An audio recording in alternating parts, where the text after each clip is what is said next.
तो स्वागत करता हूँ आप सभी के एक और वॉकिंग पॉडकास्ट पर। और वापस आज हमारे साथ गेस्ट में श्वेता दी, और आज इससे हम कुछ हाइपोथेटिकल सवाल पूछने वाले हैं। हम लोग बिहार को बहुत ही करीब से जानते हैं क्योंकि हम लोग बिहार में ही रहते हैं। तो अगर आपको एक बहुत बड़ी पावर दे दी जाए, यानी कि आपको मुख्यमंत्री बना दिया जाए, हाइपोथेटिकली आपको ये सारी चीज़ सोचना है, तो आप बिहार में बदलाव करने के लिए क्या क्या चीज़ें करेगी? सबसे पहले बताइए, आप शिक्षा के लिए क्या करने वाले, आपका क्या रोड मैप रहने वाला है कि बिहार के एजुकेशन सिस्टम को पूरी तरीके से बदल दिया जाए, एक जर्मनी, यूएसए या किसी भी सिंगापुर कंट्री से बना दिया जाए? एक चीज़ तो ये है कि पहले जो अभी का पॉलिसी है उसके बारे में थोड़ा सा बात कर लेते हैं कि अभी का पॉलिसी में सबसे ज़्यादा इस बार बजट में आवंटन किया गया शिक्षा को ही। तो ऐसा नहीं है कि शिक्षा में रिसोर्स नहीं दिया जा रहा है, ठीक है। तो ये पॉलिसी तो भी अच्छा है ही, इसको चेंज करने की आवश्यकता नहीं है। अब आता है जब पैसा दिया जा रहा है तो उसका मैनेजमेंट। अभी जितना भी चीज़ है मोस्टली पॉलिसी लेवल पे, उस समय बस एक ही इशू आ रहा है कि उसका इम्प्लीमेंटेशन सही से नहीं हो रहा है। तो अगर कुछ करना है तो जो भी पैसा जहाँ पे आवंटित किया जा रहा है उसको सही जगह पे यूटिलाइज करने का ज़रूरत है। तो एजुकेशन में तो ऑलरेडी बहुत कुछ हुआ है, बहुत इम्प्रूवमेंट है। अब यहाँ से अगर हमको आगे करना पड़ेगा तो मेरा सबसे पहला जो होगा वो होगा कि जितने भी टीचर गए हैं उन लोग को ट्रेनिंग तो मिलता ही है, मिल ही रहा है, और साथ ही वो अपॉर्चुनिटी दिया जाए कि वो लोग ज़्यादा से ज़्यादा काम कर सके। मतलब जैसे कि उन लोग को एक्स्ट्रा काम में लगवाया जा रहा है, बहुत सारे काम में लगवाया जाता है। तो यह मेरा पर्सनल ओपिनियन है कि जब आपके यूथ इतने सारे हैं और अनएम्प्लॉयड हैं तो आप एक्स्ट्रा काम के लिए एक्स्ट्रा लोगों को हायर कर सकते हैं। तो इससे थोड़ा सा ये होगा कि टीचर लोग को छुट्टी मिलेगा, संडे वनडे को जो काम हम लगता है या जो भी एक्स्ट्रा काम होता है, ताकि टीचर का काम है कि वो पढ़ाई पे फोकस करे। और पढ़ाने का मतलब यहाँ पे ये है कि आपको खुद को भी पढ़ने के लिए टाइम होना चाहिए। अगर आप खुद के पढ़ने के लिए टाइम निकालेंगे तभी आप अपडेट होते रहेंगे और तभी आप अपने स्टूडेंट को अच्छे से पढ़ा सकेंगे। बट अगर आप एक्स्ट्रा टाइम में या एक्स्ट्रा दिन ज़्यादा बिजी कहीं और रहते हैं तो पढ़ाई इम्पैक्ट होता है। तो सबसे पहला चीज़ ये हो गया। दूसरा उसके बाद है इंफ्रास्ट्रक्चर तो अच्छा है, लेकिन लड़कियों के लिए जो जैसे कि टॉयलेट बन गया, लेकिन वो साफ़ भी तो होना चाहिए वापस से, ताकि फिर वो चीज़ कंटिन्यू रहे। तो जो चीज़ भी बना हुआ है उसको मेंटेन करना चाहिए, उस पर पॉलिसी बनाया जा सकता है या फिर उसको इम्प्लीमेंट करने का प्रयास किया जा सकता है। और तीसरा है ड्रॉप आउट। अभी भी जो है बिहार में लगभग 21% के आसपास मिडिल स्कूल से ड्रॉप आउट होता है। तो थोड़ा सा इस पे काम किया जा सकता है, ड्रॉप आउट को कम करना चाहिए। और जैसे कि ट्रेनिंग है, वोकेशनल एजुकेशन है, वोकेशनल एजुकेशन जो है वो भी ज़्यादा से ज़्यादा मिलना चाहिए। उसका मतलब ये है कि अभी आप वोकेशनल एजुकेशन बहुत कम ही देखते हैं, सब वही जो भी बेसिक सब्जेक्ट चला आ रहा है, साइंस, हिस्ट्री, वही से लेके ऑनर्स तक चला जाता है। तो आप वोकेशनल ट्रेनिंग को अगर स्कूल लेवल पे, कॉलेज लेवल पे लाएंगे ज़्यादा से ज़्यादा, और उसमें अपॉर्चुनिटी रहेगा, जॉब का भी ऑप्शन रहेगा, तो लोग उसमें इंटरेस्टेड होंगे। आप लेते आए कंप्यूटर पर, बच्चे को पता ही नहीं कि उस कंप्यूटर लेके क्या करना है, बट आप उसको दिखाएंगे कि हाँ ग्राफिक्स है, ग्राफिक्स पे तो हमको लगता है मोस्टली बच्चों को इंटरेस्ट आएगा, क्योंकि यहाँ के बच्चे मोस्टली हमको लगता है क्रिएटिव होते हैं। उनको ज़बरदस्ती एडमिनिस्ट्रेटिव बनाने का ट्राई कराया जा रहा है। तो जो बच्चे क्रिएटिव हैं, उनकी क्रिएटिविटी को जो है और ज़्यादा एक्सप्लोर करने के लिए काफ़ी जितना ज़्यादा अपॉर्चुनिटी देंगे, बहुत कुछ है। वोकेशनल एजुकेशन है, पेंटिंग है, डांसिंग है, इन सबको अगर सोशल स्टेटस की तरह ही देखा जाने लगे कि हाँ ये बच्चा डांस कर रहा है, बहुत अच्छा कर रहा है, अब थोड़ा बहुत चेंज आ रहा है। बट अभी भी ये लोग इनको एक्स्ट्रा एक्टिविटी मानते हैं, इनको प्रोफेशन के तौर पे या करियर के तौर पे मानना थोड़ा सा मुश्किल है। तो इन सब पे काम किया जा सकता है। अगर बच्चों को जितना ज़्यादा अपॉर्चुनिटी देंगे तो अच्छा होगा। तो काफ़ी चांसेस अभी भी हैं। तो बिहार की शिक्षा आप बदल सकते हैं ना, ये सारी आपकी रोड मैप रहेगी। बदल तो नहीं सकते, बदला तो जाएगा जब भी लोगों की मदद से ही बदला जाएगा। जब हर लोग चाहेंगे तभी बदला जाएगा, लेकिन प्रयास किया जा सकता है इन सब क्षेत्रों में। ये है। हाँ बिल्कुल। बट जब आपके पास पावर होगा तो लोग अपने आप ही बदल जाएंगे, क्योंकि आप हर एक सिचुएशन ऐसा बना देंगे। नहीं, ऐसा नहीं होता है। होता ये है, एक बहुत पुराने मतलब राइटर थे 90s के टाइम के, उनका एक बुक भी है सोशल इशूज़ पे, और वो बुक जब हम पढ़ रहे थे इधर हाल फिलहाल में, तो पता चला कि 1990 में जो समस्याएं थी वो आज भी हैं। और उनका पहला स्टेटमेंट ही यही है, कोई भी मुद्दा, सामाजिक मुद्दा तब बनता है जब समाज के लोग ये चाहते हैं कि हाँ ये बात, उस पर बात उठे।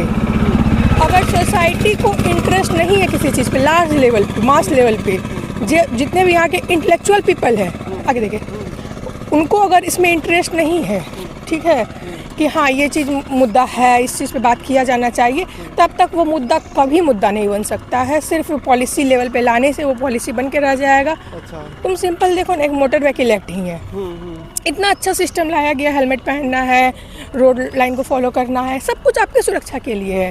परंतु अगर आपको ये अपने लिए लग ही नहीं रहा है तो आप इसको इम्प्रूव नहीं कर सकते हैं। गर्ल्स एजुकेशन ठीक है, नीतीश कुमार बहुत किए, पर अगर लड़कियाँ खुद में ये फील नहीं करती हमको पढ़ना है तो क्या नीतीश कुमार सबको ले जा पाते स्कूल में? लेकिन बात यह है कि लड़कियों को लगता था कि हमको पढ़ना है, उनको मौका मिला तो वो लोग आगे बढ़ गए। तो सोसाइटी को जब लगेगा कि ये इशू है तो उस पर पॉलिसी बनेगा तो इम्प्लीमेंटेशन फास्ट होगा।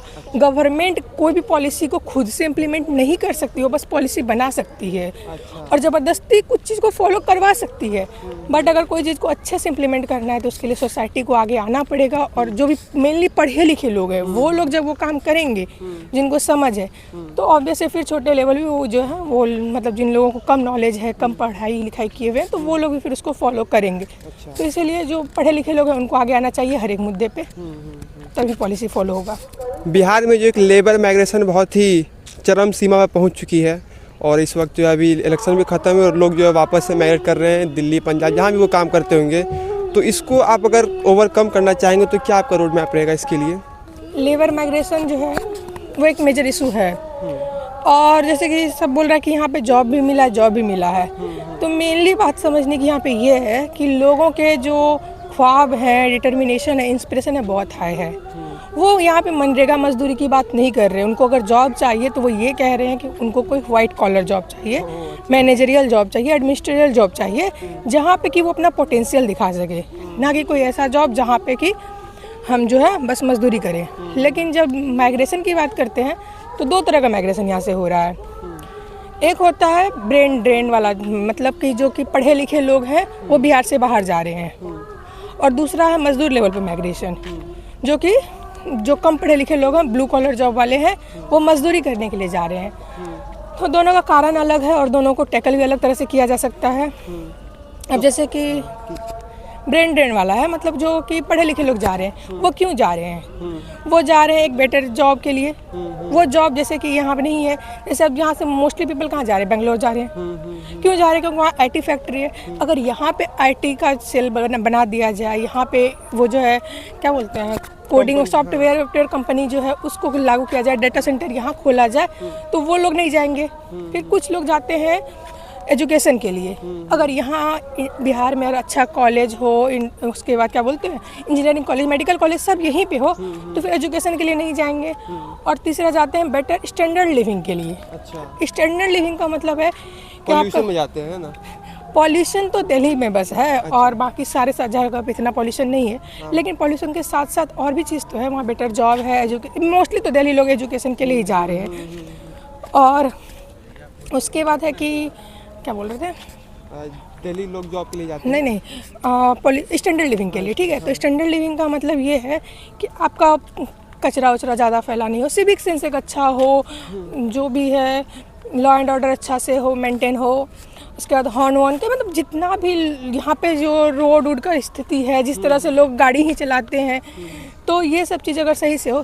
सॉरी, मेरे दिमाग में अररिया का इमेज बार बार आ रहा है। अच्छा, क्योंकि अररिया काफ़ी ज़्यादा इन सब चीज़ से अलग है। अररिया अच्छा है रहने के लिए, तो इसीलिए हम यहाँ पे ये चीज़ नहीं देख पा रहे हैं। तो हम अररिया की बात नहीं कर रहे हैं, मोस्टली पटना का ध्यान में अगर रखें तो पटना जैसे यहाँ से लोग जाते हैं पटना स्टैंडर्ड लिविंग के लिए, लेकिन वहाँ का लिविंग बहुत ख़राब है। स्टैंडर्ड लिविंग हमेशा हॉर्न, हमेशा जो है आवाज़, नॉइज़ पॉल्यूशन बहुत ज़्यादा है। तो हम होता है एयर पॉल्यूशन से ज़्यादा खतरनाक नॉइज़ पॉल्यूशन है।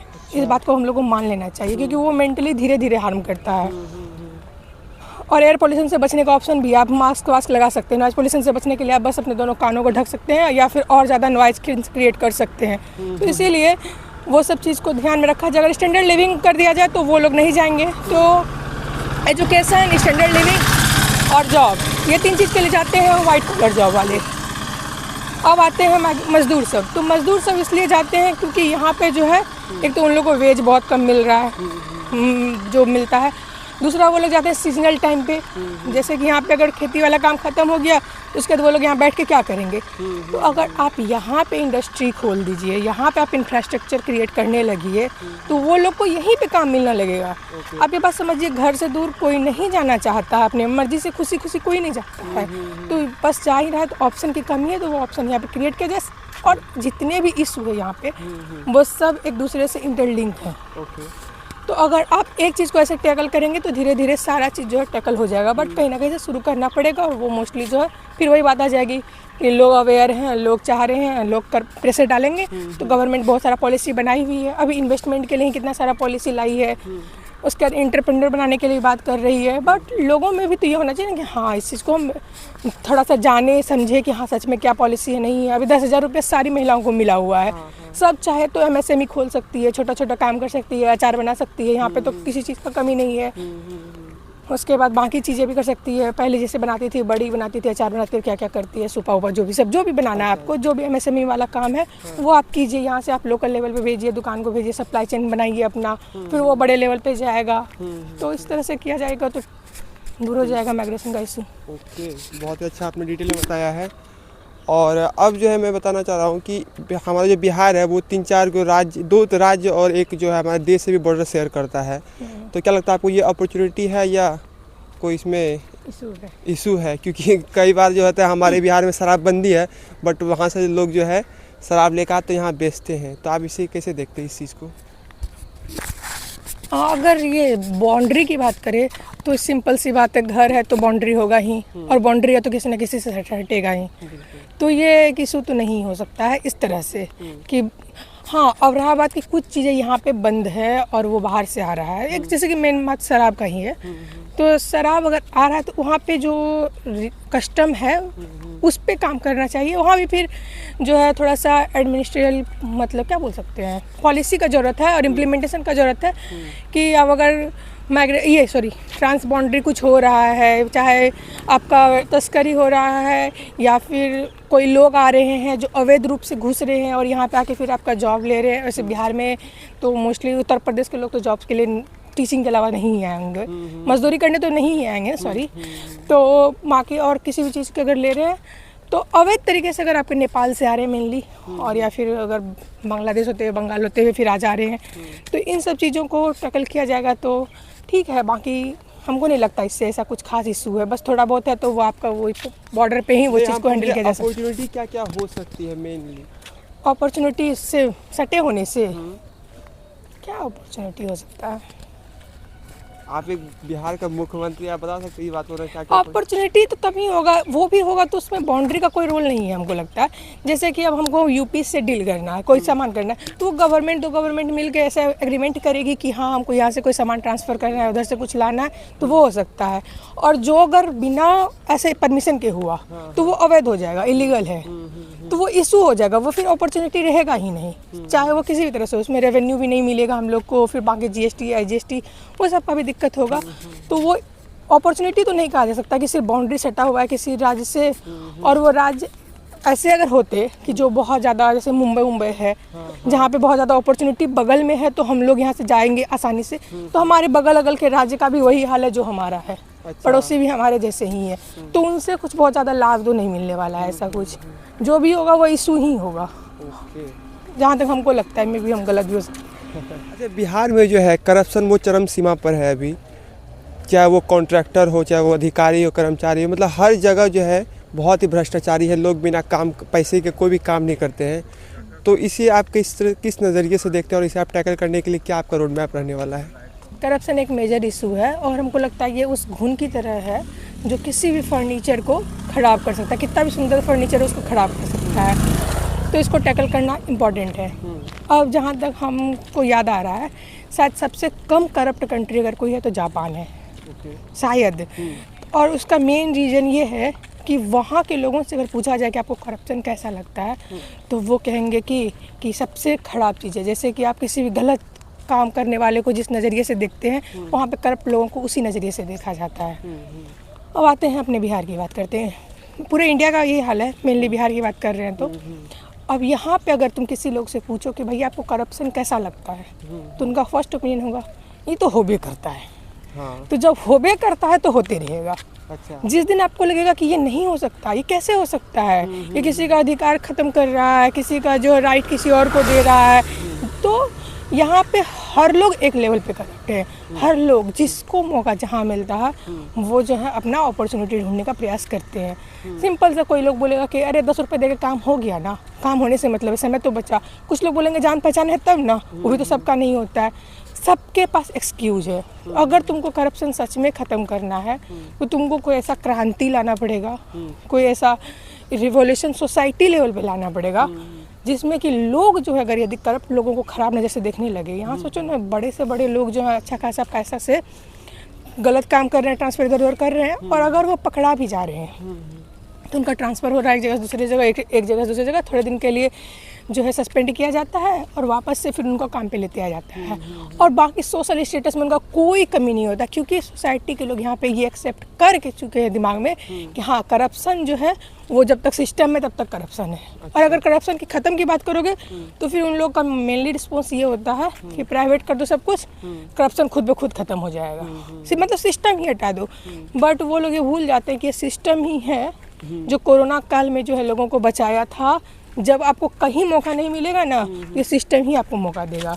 तो इसको करप्ट फ्री बनाना हमारा इंटेंशन होना चाहिए।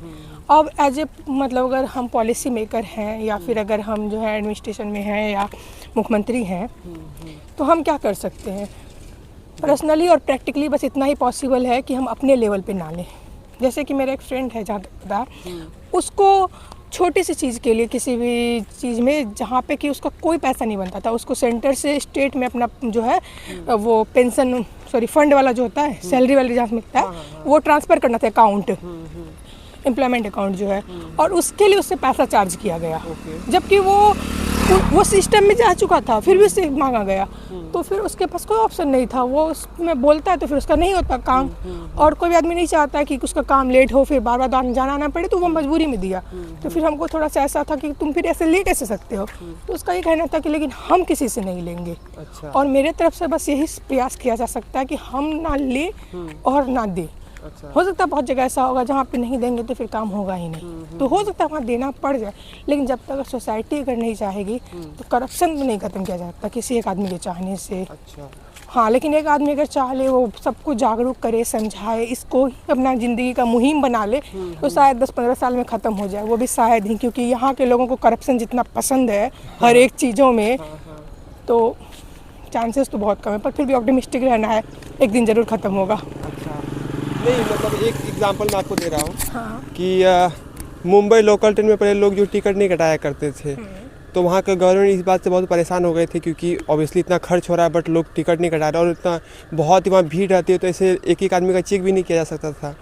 तो वहाँ पर सरकार ने एक दिमाग लगाई, टिकट कोई कूपन कोड बना ली। बोले कि जो आप लोग टिकट खरीदोगे इसमें आपको एक स्क्रैच करना होगा, और अगर वो नंबर आपका मैच करके जो आपका ऊपर लिखा हुआ है तो फिर आपको इनाम दिया जाएगा। वो इनाम बहुत बड़ा बड़ा था, 10,000 रुपये, 20,000, 1 लाख, मतलब इस तरीके से अलग अलग इनाम रखी गई थी।